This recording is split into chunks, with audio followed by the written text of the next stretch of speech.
deep within the dense, mist-shrouded forest of ancient India, a place where the line between the living and the dead blurred, lived a king of unparalleled courage named Vikramaditya. Every year, a mysterious ascetic named Shani Shila would visit the king's court, offering him a single fruit as a gesture of respect and goodwill. For 10 years, the king accepted the gift, placing it in the treasury without a second thought, until one day a monkey bit into one and a priceless ruby tumbled out. Realizing the ascetic was no ordinary beggar, but a powerful sorcerer, Vikramaditya sought him out.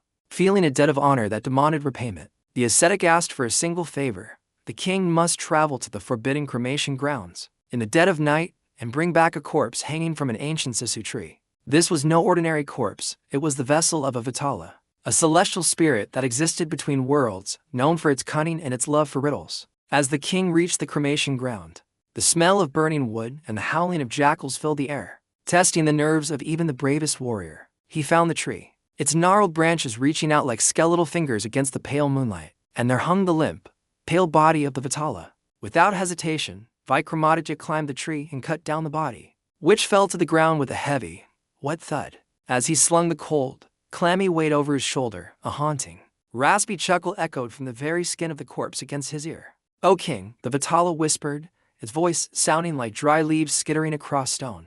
"You are a man of great resolve, but the journey back is long and silent." The spirit proposed a deal. It would tell the king a story to pass the time. But if the king spoke a single word in response, the Vetala would fly back to its tree. However, the spirit added a deadly twist. If the king knew the answer to the riddle at the end of the story, and remained silent, his head would burst into 1,000 pieces. Vikramaditya, bound by his duty and his intellect, accepted the challenge. Nodding his head as he began the trek back through the darkness, the Vetala began its first tale, speaking of a beautiful princess who lived in a kingdom where the flowers never wilted, and the water was as clear as crystal. 3 suitors sought her hand, a scholar of immense wisdom, a warrior of unmatched strength, and a healer who could bring the dying back to life. When the princess suddenly fell ill and perished, the 3 men were devastated, each choosing a different path to honor her memory. The scholars studied the ancient texts to understand the nature of the soul.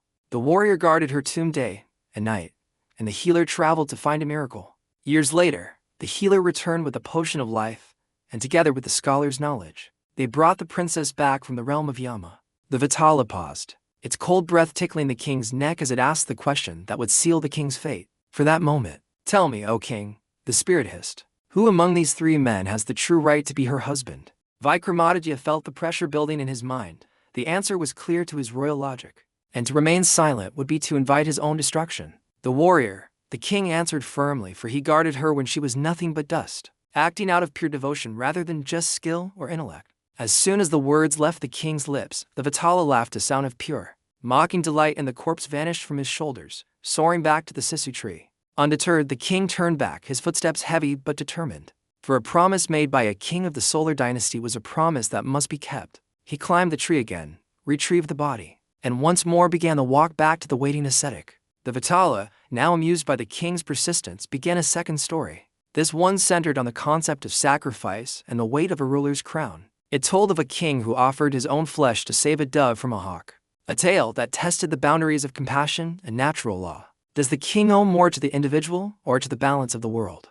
The Vetala asked, its voice shifting in pitch like a flute in the wind. Again, Vikramaditya was forced to speak, his wisdom acting as both his guide and his trap. With every answer provided, the Vetala would slip away, and the king would patiently return to the tree to start the process all over again. 24 times the king carried the corpse, and 24 times the Vetala told a story of love, betrayal, justice, and the hidden mechanics of the soul. Through these stories, the Vetala was not just testing the king's patience. It was stripping away the layers of his ego, preparing him for a truth he did not yet see. The king learned of the merchant who gave away his wealth to a thief, and the thief who became a saint out of guilt. He heard the legend of the woman who swapped her husband's head with that of his best friend, leading to a philosophical crisis of identity. Each story was a mirror, reflecting the complexities of human nature and the impossible choices that define a life. By the 25th journey, the forest seemed to have grown silent, the very spirits of the woods leaning in to hear the final exchange. This time, the Vetala did not start with the story of a distant kingdom,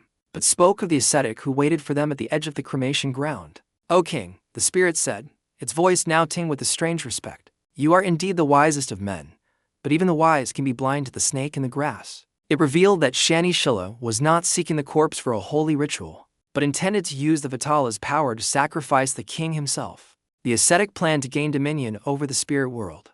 By spilling the blood of a righteous ruler upon the altar of darkness, he will ask you to bow before the altar, the Vetala warned, and as you bend your neck, his blade will find its mark. For the first time, the Vetala told a story that had no answer, or rather, the answer was the king's own survival. The king listened in silence, his heart pounding against his ribs like a war drum, realizing that his honor had almost led him to his grave. This time, as they reached the end of the path, the king did not speak. He maintained a silence as deep as the ocean and as hard as diamond. The Vetala, seeing the king had finally mastered his tongue and his mind, did not fly back to the tree. "You have succeeded, Vikramaditya," the corpse whispered. "But remember my warning when the silver blade reflects the fire." The king reached the clearing where Shani Shila sat cross-legged, surrounded by circles of ash and skulls that glowed with an unholy light. The ascetic's eyes brightened with a feverish greed as he saw the king approaching.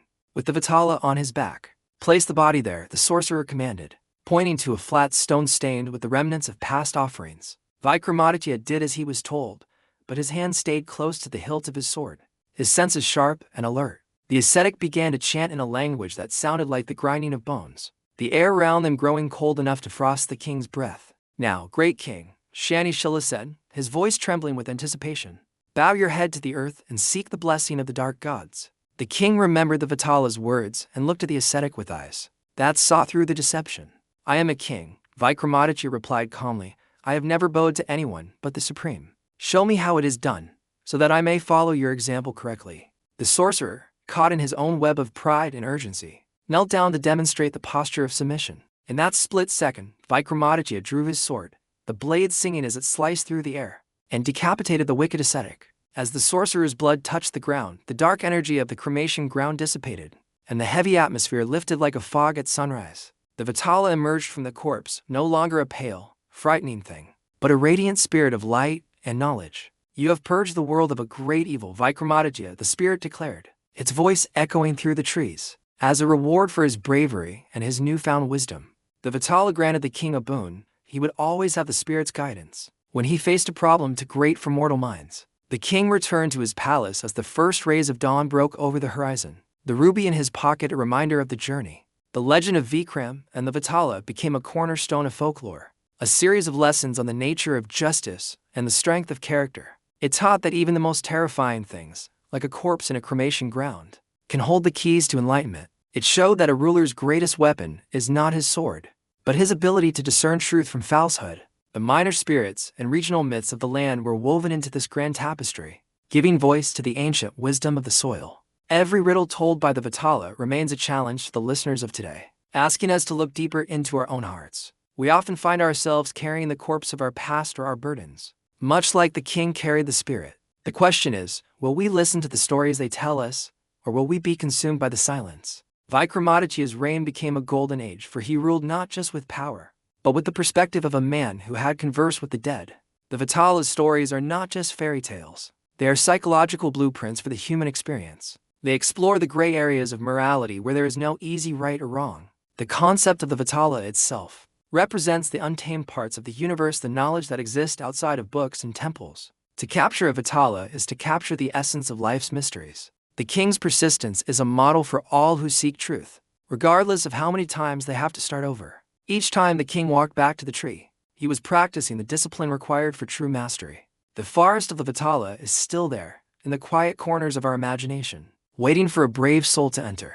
The stories remind us that our words have weight and that sometimes silence is the ultimate power. In the end, the king didn't just save his own life. He saved his soul from the corruption of a false mentor. The ascetic's fall is a warning against the misuse of spiritual power for personal gain. True spirituality seeks to liberate, while sorcery seeks to bind. The Vetala, once a prisoner of the corpse, was liberated by the king's righteous action. This dynamic of mutual liberation is a recurring theme in regional legends of the East. As the years passed, the stories were recorded in the Badal Pachisi, ensuring they would never be forgotten. They traveled from village to village, whispered by grandmothers and debated by scholars. The character of Vikramaditya became a symbol of the ideal human, flawed, but fundamentally committed to the truth. The Vetala remains one of the most intriguing figures in mythology, a trickster who is also a teacher. It does not give the king the answers, it forces him to find them within himself. This is the essence of the title focus, the pivotal moment where a character's core is revealed. through a singular, contained narrative. The journey with the corpse was the making of the king. Without the Vetala, Vikramaditya would have been just another conqueror. With the Vetala, he became a legend. The mist in the forest may never fully clear, for some mysteries are meant to remain. But as long as there are those willing to walk the path of courage, the stories will continue to be told. We leave the king in his court, the Vetala in the spirit realm, and the lessons in our minds. May your own riddles lead you to the truth, and may your silence be as powerful as your speech. The echoes of the cremation ground fade, leaving only the wisdom of the ages. Thank you for joining us on this mythical journey. Please comment, like, share, and subscribe to Storycraft Studio for more legendary tales.